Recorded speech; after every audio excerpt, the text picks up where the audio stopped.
Drie klein stemme in die huis, voetspore deur my dag. Oë vol drome, hande vol hoop, elke lag 'n nuwe krag.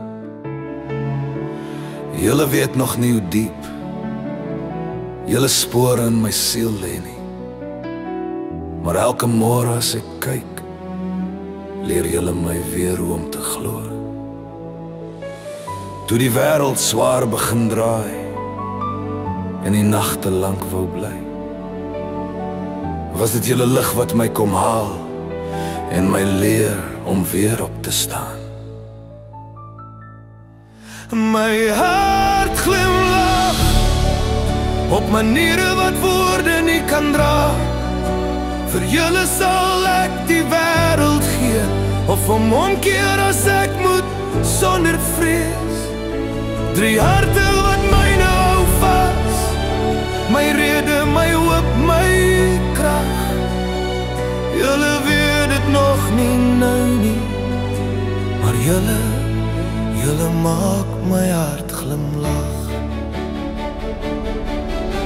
'n Seun wat dapper leer staan, twee dogtertjies met lig in hul oë, persoonlikhede wat stadig blom, karaktere wat stiller groei as woorde.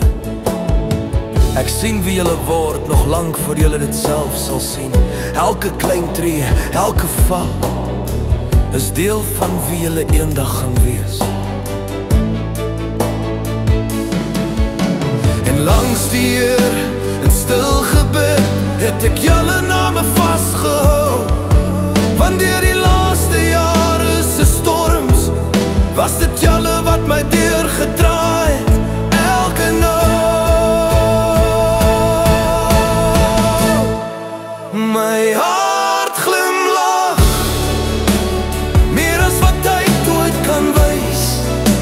Vir julle sal ek die wêreld gee, of ombreek om julle veilig te kry. Drie lewens wat myne gevorm het, meer as wat julle nou verstaan.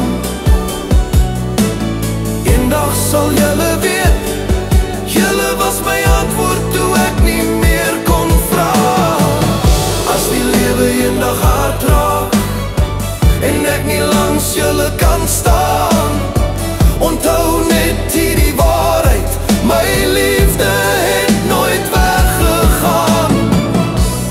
Al verander paaie, al groei julle groot, my hart sal altyd hier bly wag. Fyn hart glimlag, elke dag, elke jaar. Ek sal altyd die wêreld vir julle wees, of omkeer net om julle te spaar. My kinders, my alles, my lied, my dankgebed elke nag. Julle weet dit miskien eers later, maar julle maak my hart glimlag.